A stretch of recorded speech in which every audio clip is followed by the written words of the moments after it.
அனைவருக்கும் வணக்கம். இன்றைய தினமணி செய்தித்தாள்ல என்ன செய்திகள் இருக்கு அப்படிங்கிறத பார்ப்போம்.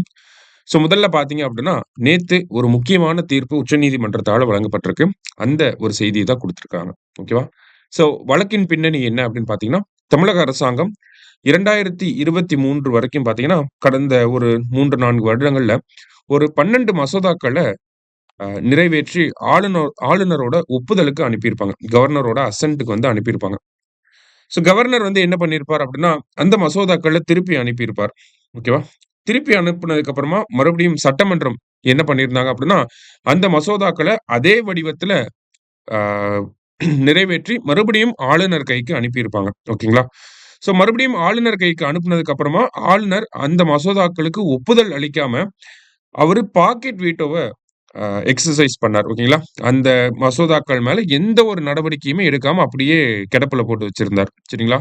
ஸோ இந்த ஒரு செயலை எதிர்த்து உச்சநீதிமன்றத்துல தமிழக அரசாங்கம் வழக்கு போட்டிருந்தாங்க.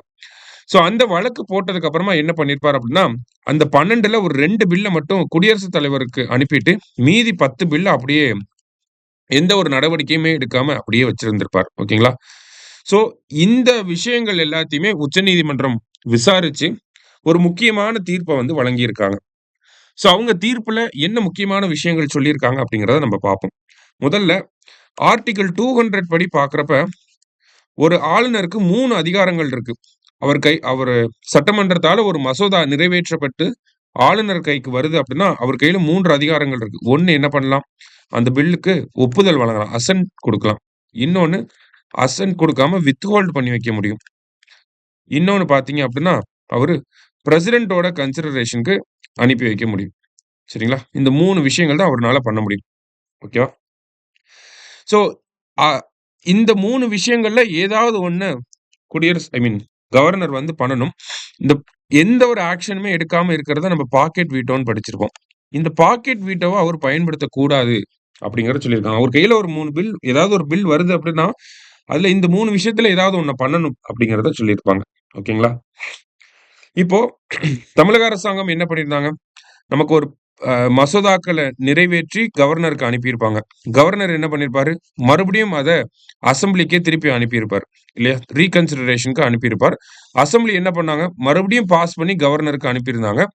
இந்த மசோதாக்கள கவர்னர் என்ன பண்ணாரு? 2வது டைமா பாஸ் பண்ணி நம்ம கவர்னருக்கு அனுப்புனோம் அப்படின்னா, கவர்னர் கட்டாயம் அதுக்கு ஒப்புதல் வழங்கணும்.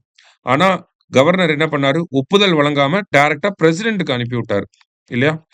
அப்ப இந்த ஒரு செயல் அப்படிங்கிறது நமக்கு கான்ஸ்டிடியூஷனல் வைஸ் பார்க்கிறப்ப இந்த ஒரு விஷயத்த கவர்னர் பண்ணக்கூடாது அப்படின்னு சொல்லி, குடியரசுத் தலைவருக்கு அனுப்பி வச்ச எல்லா மசோதாக்களுக்கும் அந்த குடியரசுத் தலைவர் எடுத்த ஆக்ஷன்ஸ் வந்து செல்லாது அப்படிங்கிறத சொல்லி, அந்த 10 மசோதாக்களுக்கும் ஆளுநர் ஒப்புதல் வழங்கப்பட்டதாக கருதப்படுகிறது அப்படின்னு சொல்லி உச்சநீதிமன்றம் தீர்ப்பு வழங்கியிருக்காங்க. அதாவது it is considered that the governor has given ascent அப்படின்னு சொல்லியிருக்காங்க. ஓகேவா?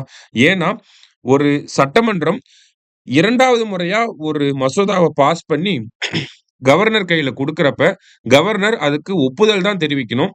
2வது முறையா பாஸ் பண்ணி கவர்னர் கைக்கு வர்றப்ப, அத அவரு பிரசிடென்ட்க்கு அனுப்பக்கூடாது அப்படிங்கிறத சொல்லியிருக்காங்க. சரியா? இது ஒரு முக்கியமான விஷயம். அடுத்ததா பார்த்தீங்கன்னா, டைம் லிமிட் அப்படிங்கிறத ஃபிக்ஸ் பண்ணியிருக்காங்க. ஒவ்வொரு மசோதாக்கள் மீதும் கவர்னர் என்ன பண்ணணும் அப்படிங்கிறதுக்கான டைம் லிமிட். ஓகேங்களா? அதான் 30 நாட்கள்ல இருந்து 3 மாதங்கள் வரைக்கும் அவருக்கு கால நிர்ணயம் அப்படிங்கிறது செய்யப்பட்டிருக்கு. என்னலாம் அவரு பண்ண முடியும்? ஒரு மசோதா அவர் கைக்கு வந்துச்சு அப்படின்னா, 1 மந்த் அவருக்கு டைம் குடுக்குறாங்க. ஓகேங்களா? சிம்பிளா பார்க்குறோம் அப்படின்னா, ஒரு மசோதா அவர் கைக்கு வரப்ப 1 மந்த் டைம் எதுக்காக அப்படின்னு பார்த்தோம்னா, அவரு இன்கேஸ் வித்ஹோல்ட் பண்றாரு, நிறுத்தி வைக்கிறார் அப்படின்னா, அவருக்கு 1 மந்த் டைம் குடுக்குறாங்க. சரியா? வித்ஹோல்ட் பண்றதுக்கு 1 மந்த் டைம். இதுவே பில்ல வந்து ரிட்டர்ன் பண்ணணும்னு நெனச்சாருன்னா, அதுக்கு 3 மாசம் டைம் குடுக்குறாங்க. ஓகேவா? பில்ல வந்து ரிட்டர்ன் பண்ணணும்னு நெனச்சாருன்னா. இதே அந்த பில்ல வந்து க பிரசிடென்ட்க்கு வந்து அனுப்பணும்னு நெனச்சாரு அப்படின்னா, அதுக்கும் 3 மந்த் டைம். ஓகேங்களா? பிரசிடென்ட்க்கு வந்து அனுப்பணும்னு நெனச்சாருன்னா, அதுக்கும் 3 மந்த் டைம். ஸோ, ஒரு மசோதாவ சட்டமன்றத்துக்கு அனுப்பி, சட்டமன்றம் மறுபடியும் அந்த மசோதாவ பாஸ் பண்ணி, ஆளுநர் கைக்கிட்ட குடுக்குறப்ப, 1 மாசத்துக்குள்ள அவரு கட்டாயம் ஒப்புதல் அளித்தாகணும். சரிங்களா? மஸ்ட் அசென்ட் அப்படின்னு சொல்லி குடுத்திருந்திருப்பாங்க. சரியா? எப்போனா ரீகன்சிடர் பண்ணி வரக்கூடிய பில்ஸ்க்கு. ஓகேவா? ஸோ இதுதான் இந்த ஜட்ஜ்மென்ட்டோட முக்கியமான அம்சம். என்னன்னா, டைம் லிமிட் அப்படிங்கிறத ஃபிக்ஸ் பண்ணியிருக்காங்க. என்னலாம் டைம் லிமிட் சொல்லியிருக்காங்க?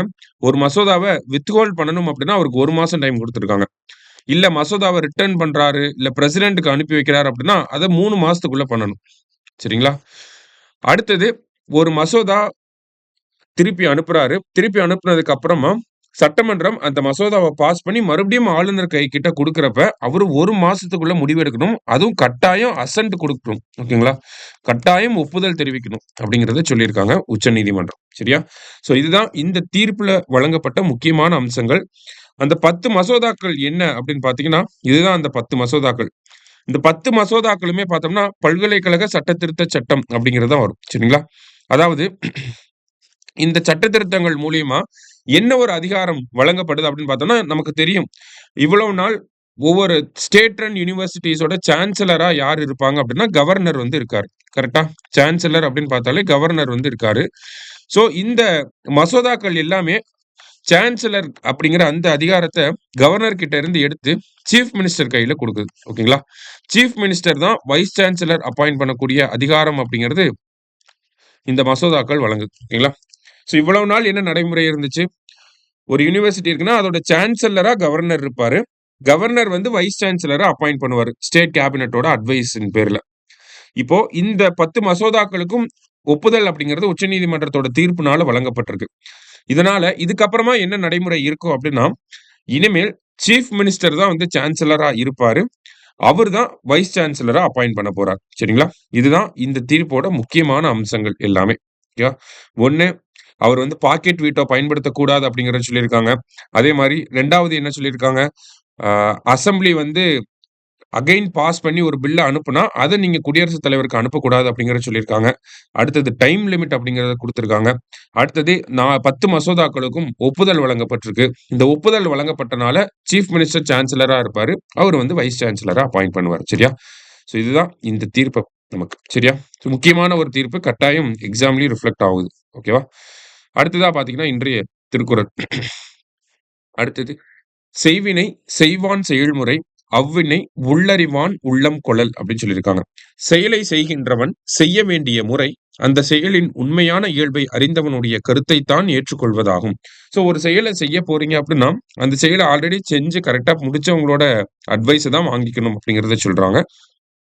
திருக்குறள் எண் 677 அதிகாரம் வினை செயல் வகை. அடுத்தது ஸோ இந்த இடத்துல பார்த்தீங்கன்னா, காற்றாலை, சூரிய சக்தி மின் உற்பத்தி இதுல பார்த்தோம்னா, இந்தியா 3வது இடத்துக்கு முன்னேறி இருக்கு அப்படிங்கிறத சொல்லியிருக்காங்க. அதாவது எம்பர் சர்வதேச மின் உற்பத்தி ஆய்வு அப்படிங்கிற இந்த ஆய்வறிக்கை வெளியிடப்பட்டிருக்கு. இந்த ஆய்வறிக்கையின்படி பார்க்கிறப்ப, உலக அளவுல இந்த காற்றாலை மற்றும் சூரிய சக்தி மின் உற்பத்தி அப்படிங்கிறத அதிகமா பண்ணக்கூடிய நாடு சைனா. சரிங்களா? சைனாவுக்கு அடுத்தபடியா அமெரிக்கா இருக்காங்க. 3 பிளேஸ்ல இவ்வளவு நாள் ஜெர்மனி தான் இருந்தாங்க. இப்ப ஜெர்மனிய டிஃபீட் பண்ணிட்டு இந்தியா 3வது இடத்துக்கு முன்னேறி இருக்கும். சரிங்களா? உலக அளவுல பார்க்கிறப்ப, ஆ கிட்டத்தட்ட 40.9% 40.9% பார்த்தோம்னா, ரெனியூவபிள் எனர்ஜிய வந்து நம்ப எலக்ட்ரிசிட்டிக்காக பயன்படுத்துறோம் அப்படிங்கிறதையும் இந்த ஆய்வுல நமக்கு குடுத்திருக்காங்க. அதே மாரி இந்தியாவுல இந்த காற்றாலை மற்றும் சூரிய சக்தியோட அத பேஸ் பண்ணி இருக்கக்கூடிய அந்த எலக்ட்ரிசிட்டி பவர் ஜெனரேஷன் அப்படிங்கிறது இயர் ஆன் இயர் இன்கிரீஸ் ஆயிட்டே வருது அப்படிங்கிறதையும் நமக்கு இந்த ரிப்போர்ட்ல சொல்லியிருக்காங்க. சரியா? ஸோ கடைசியா பார்த்தோம் அப்படின்னா, நமக்கு 10,000 ஆண்டுகளுக்கு முன் அழிந்த ஓநாய் இனம் மீண்டும் உருக்கொடுத்த அமெரிக்க விஞ்ஞானிகள் அப்படின்னு சொல்லி குடுத்திருக்காங்க. அதாவது டயர் அப்படிங்கிற இந்த ஓநாய் வகைகள் பார்த்தீங்கன்னா, 10,000 ஆண்டுகளுக்கு முன்பே அழிந்து போன இனமாக இருக்கு. ஸோ இப்போ அமெரிக்காவ சேர்ந்த விஞ்ஞானிகள் என்ன பண்ணியிருக்காங்க அப்படின்னா, அந்த டயர் அப்படிங்கிற ஓநாய்களுடைய மண்டை ஓடு மற்றும் அதோட பற்கள்லாம் கிடைக்கப்பெற்றிருக்கு.